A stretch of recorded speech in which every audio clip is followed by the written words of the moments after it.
Hello students, welcome back to our channel. आज के इस वीडियो में मैं आप लोग को यूनिट नंबर 1 से चैप्टर नंबर 2 करवाऊंगा, जिसमें हमारा टॉपिक का नाम है फंक्शंस ऑफ सेबी और ये हमारा 7th लेक्चर है कि कौन से फंक्शंस है सेबी के।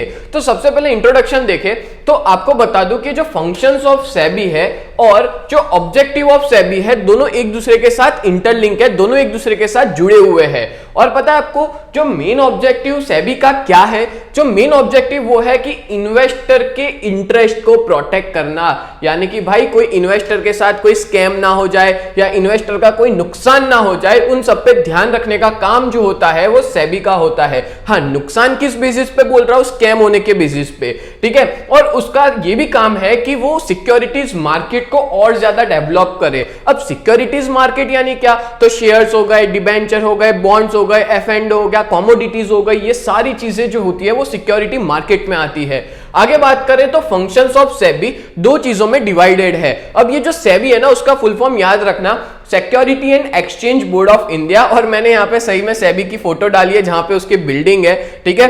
फिर आगे बात करें तो इसके फंक्शन दो चीजों में डिवाइडेड है। सबसे पहला देखें तो रेगुलेटरी फंक्शंस और दूसरा है डेवलपमेंटल ओरिएंटेड फंक्शंस। तो रेगुलेटरी फंक्शंस में मैंने यहाँ पे 6 इंपॉर्टेंट पॉइंट्स लिए हैं। अगर एग्जाम में ये पॉइंट्स याद करके भी जाओगे और अंदर उसके रिलेटेड भी लिख लोगे ना तो आपको पूरे मार्क्स मिलेंगे। तो सबसे पहला मैंने इसमें बताया issue guideline to companies, registration of broker and sub brokers and other players in the market, action for delay in transfer and refunds. Fourth, registration of collective investment schemes and mutual fund. Fifth, regulation of portfolio management services. Sixth, controlling insider trading and takeover bids. और दूसरा है developmental oriented में 4 है।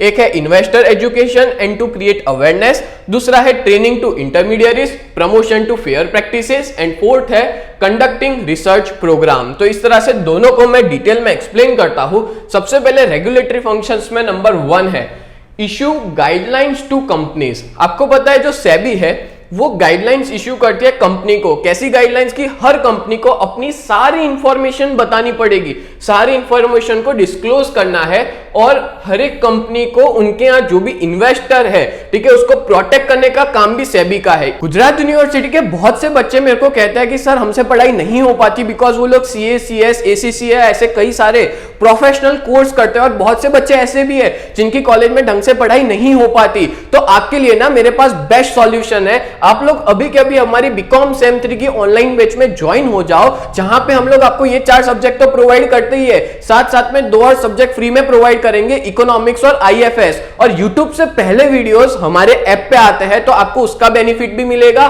और इस पूरे course की price 2399 है। सोचो 2400 रुपए में आपको 6 सब्जेक्ट प्रोवाइड किए जा रहे हैं। आज तक की सबसे बेस्ट ऑफर मैं आपको प्रोवाइड कर रहा हूं, तो अभी के अभी आप लोग हमारी बैच में ज्वाइन हो जाओ। इसके रिलेटेड सारी गाइडलाइन सेबी इश्यू करती है और यहां पे वो भी गाइडलाइन दी जाती है कि मान लो कोई मार्केट में नया शेयर्स आ रहा है, उसका इश्यू है, या तो फिर कोई कन्वर्टिबल डिबेंचर है, कोई नई कंपनी इश्यू कर रही है, तो वो सारी चीजें उसकी गाइडलाइन भी सेबी प्रोवाइड करती है। सेबी के पास पावर है कि वो कंट्रोल और रेगुलेट कर सकती है न्यू इश्यू मार्केट को। न्यू इश्यू मार्केट यानी कोई नया शेयर आता है तो उसका आईपीओ हो गया, ये सारी चीज पे पूरा कंट्रोल सेबी का है।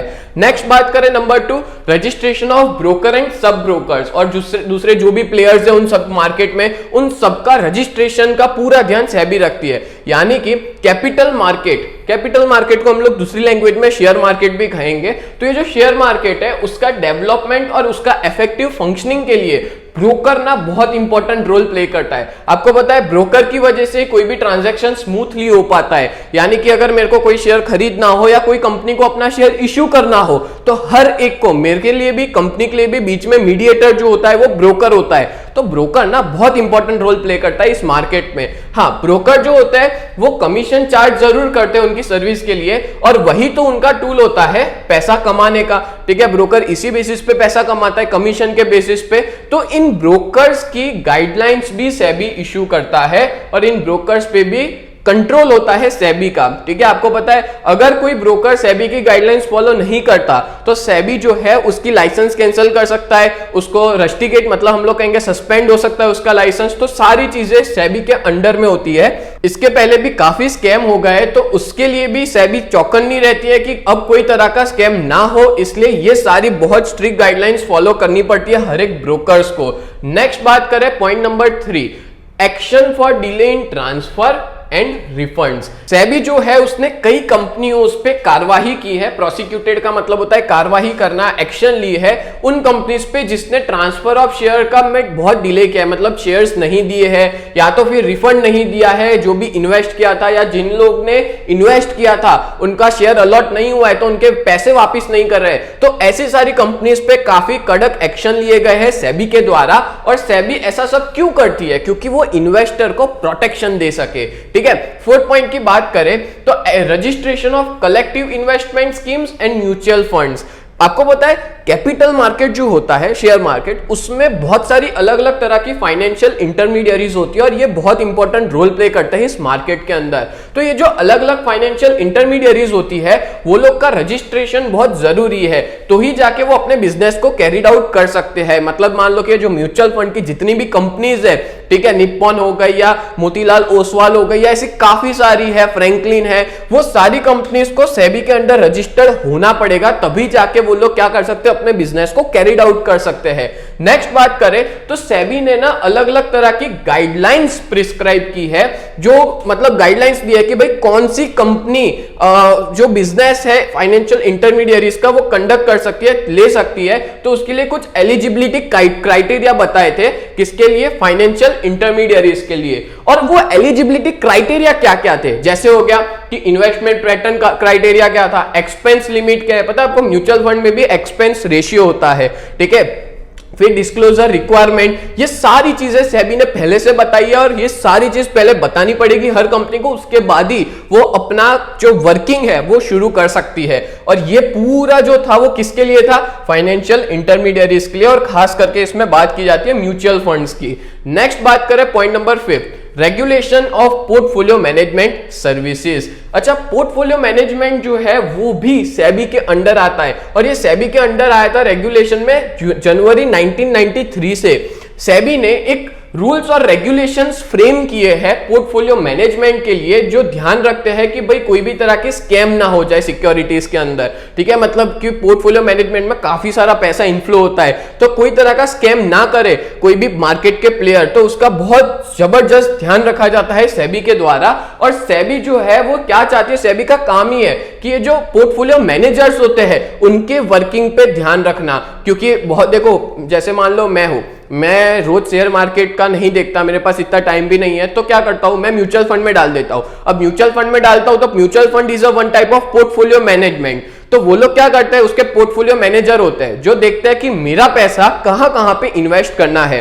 तो वो जो पोर्टफोलियो मैनेजर है जो मेरा काम कर रहे हैं, क्योंकि मेरे पास रोज टाइम नहीं है, पोर्टफोलियो मैनेजर तो एक्सपर्ट ही है उसी फील्ड का, तो वो देखता है कि मेरा पैसा कहां कहां इन्वेस्ट करना है, तो वो कुछ गलत तो नहीं कर रहा। अब मैं तो उसको देखने नहीं जाऊंगा वो कहां पैसा डाल रहा है कहां नहीं डाल रहा, पर उस पर ध्यान किसका होता है? सेबी का, कि सेबी वाला नजर लगा के बैठा होता है कि वो पैसा कहां कहां इन्वेस्ट कर रहा है, उसकी गतिविधि क्या है, वो सारी चीज पे सेबी ध्यान रखता है। इस वजह से हम ये कहेंगे कि पोर्टफोलियो मैनेजमेंट सर्विसेज का पूरा रेगुलेशन सेबी के पास है। Next point number 6, controlling insider trading and take over bids. भाई इनसाइडर ट्रेडिंग ना बहुत बड़ा हम कह सकते हैं क्राइम है इंडिया के अंदर, इंडिया छोड़ो पूरे वर्ल्ड के अंदर। एक्चुअली में इनसाइडर ट्रेडिंग होता क्या है? इनसाइडर ट्रेडिंग मतलब होता है कि आप ट्रेडिंग कर रहे हो उस इंफॉर्मेशन के बेसिस पे जो कि पब्लिश ही नहीं हुई है, ठीक है, और उसी को बोलते हैं इनसाइडर ट्रेडिंग। जैसे एक एग्जांपल देता हूं, मान लो कि XYZ कंपनी है, आप उसके डायरेक्टर को जानते हो, उस डायरेक्टर को पता है कि कंपनी का ग्रोथ कब होगा, कब कंपनी अच्छी डील करने वाली है किसी के साथ, तो उसका भाव कब बढ़ेगा शेयर का। अगर वो डायरेक्टर मेरे को फोन करता है, बोलता है कि ध्रुवल भाई एक काम करो आप शेयर खरीद लो, ठीक है, कंपनी का ग्रोथ होने वाला है, तो पता है उसको क्या बोलते हैं? इनसाइडर ट्रेडिंग कहा जाता है। इनसाइडर ट्रेडिंग ना इंडिया या पूरे वर्ल्ड में वो एक क्राइम माना जाता है, बिकॉज उससे नुकसान मेरा नहीं, किसका होता है? जो रिटेल इन्वेस्टर, छोटे मोटे इन्वेस्टर होते हैं उन लोगों का होता है। क्यों पता है आपको? शेयर मार्केट एक ऐसी फील्ड है जहां किसी का प्रॉफिट हो रहा है ना तो किसी का लॉस हो रहा है। अगर मैं अच्छा खासा प्रॉफिट बनाऊंगा अंदर की इंफॉर्मेशन से तो बहुत से लोगों का लॉस भी तो होगा। तो दैट्स व्हाई ऐसा कहते हैं इनसाइडर ट्रेडिंग ना बहुत गलत होती है। आपको पता है इनसाइडर ट्रेडिंग को वायरस भी कहा जाता है कि इनसाइडर ट्रेडिंग की वजह से जो पूरा एफिशिएंट मार्केट है वो पूरा डिस्ट्रॉय हो जाता है। ठीक है, मतलब कि आराम से लोगों को अगर इनसाइडर इंफॉर्मेशन मिल जाती है तो नुकसान पे नुकसान होता जाता है, जिससे फिर कोई इन्वेस्ट ही नहीं करता उस मार्केट में। सो इसी रीजन की वजह से ये पूरे कंट्री में बैन है। नेक्स्ट बात करें तो यहां पे दूसरी बात है टेक ओवर की। अच्छा, टेक ओवर क्या होता है पता है आपको? बहुत सी कंपनी दूसरी कंपनी को टेक ओवर कर लेती है। आपने कभी या तो मर्ज हो जाती है, जैसे एग्जांपल ले ले वोडाफोन और आइडिया। देखना आप शेयर मार्केट में दोनों के सेम शेयर्स है। दूसरा एग्जांपल देते थे अपने पीवीआर और इनॉक्स, दोनों एक हो गए, दोनों का अब एक ही शेयर है, तो इसको बोलते हैं टेक ओवर कर लेना या मर्जर होना। ठीक है, तो उस टाइम पे भी क्या गाइडलाइंस फॉलो करनी है, टेक ओवर के रूल्स क्या है, वो सारी चीजें प्रिस्क्राइब की जाती है सेबी के द्वारा। तो ये 6 पॉइंट्स हो गए रेगुलेटरी फंक्शंस के। नेक्स्ट बात करते हैं हम लोग डेवलपमेंटल ओरिएंटेड फंक्शंस। तो ये टोटल 4 ही है। सबसे पहला इन्वेस्टर का एजुकेशन और अवेयरनेस फैलाना इन्वेस्टर्स के बीच में, यानी कि एफिशिएंट मार्केट आपको बनाना है तो अवेयरनेस होनी चाहिए इन्वेस्टर्स के बीच में, और वो बहुत जरूरी है। और आपको पता है जो सेबी है ना वो अलग अलग तरह के प्रोग्राम्स और सेमिनार्स करता है जिसके थ्रू जो इन्वेस्टर है उसमें क्या बढ़े, अवेयरनेस बढ़े। और ये अलग अलग तरह के investor education and protection fund भी है, मतलब अलग तरह की एक्टिविटीज ये लोग निकालते हैं। जैसे यहाँ पे आप लोग फोटो देख सकते हो कि investor education and protection fund, मतलब ये लोग अलग से पैसा निकालते हैं कि भाई जो इन्वेस्टर है उनको क्या दिया जाए, नॉलेज प्रोवाइड किया जाए। आपको पता है बीच में मैं एक फंक्शन में गया था जो कि सेबी ने रखा था, जहां पे म्यूचुअल फंड की अवेयरनेस वो लोग फैला रहे थे कि म्यूचुअल फंड क्या है, क्यों इन्वेस्ट करना चाहिए, क्या क्या फायदे हैं, और वो पूरा फंक्शन विद डिनर था। तो वो पूरा फंक्शन सेबी ने रखा था और वो फ्री ऑफ कॉस्ट था, कोई भी इंसान उसमें जा सकता था। ठीक है, एएमए में था ये पूरा फंक्शन। तो कहने का मतलब इसके पीछे खर्चा तो होता है, तो वो सारा खर्चा भी कौन निकालता है, सेबी निकालता है। मतलब अल्टीमेटली सेबी एक ही चीज चाहता है कि जितने भी इन्वेस्टर है उन सब में नॉलेज आए इस मार्केट के रिलेटेड। दूसरा बात करें ट्रेनिंग टू इंटरमीडियरीज। अच्छा, इंटरमीडियरीज यानी बीच के लोग, ठीक है, ब्रोकर्स हो जाते हैं, म्यूचुअल फंड्स हो जाते हैं, सब काफी सारे इंटरमीडियरीज होते हैं। उनको भी ट्रेनिंग कौन प्रोवाइड करता है, सेबी प्रोवाइड करता है। क्यों? क्योंकि जितना अच्छा उनको पता होगा, नॉलेज होगा, जितना अच्छा ये फाइनेंशियल इंटरमीडियरीज होती है, जो बीच के लोग होते हैं, उन लोग को नॉलेज होगा तो जाके वो इन्वेस्टर को कुछ बता पाएंगे। ठीक है, इसलिए उनकी सर्विस इंप्रूव हो, इसलिए उनको प्रॉपर ट्रेनिंग दी जाती है और इसकी वजह से मार्केट ना और ज्यादा एफिशिएंट बनता है। मार्केट में लोगों को अवेयरनेस आती है, लोगों को नॉलेज आता है। ठीक है, लास्ट पॉइंट की बात करें तो अलग अलग तरह के प्रोग्राम्स अरेंज किए जाते हैं इन इंटरमीडियरीज के ट्रेनिंग के पीछे। तो ये हो गए 2 पॉइंट।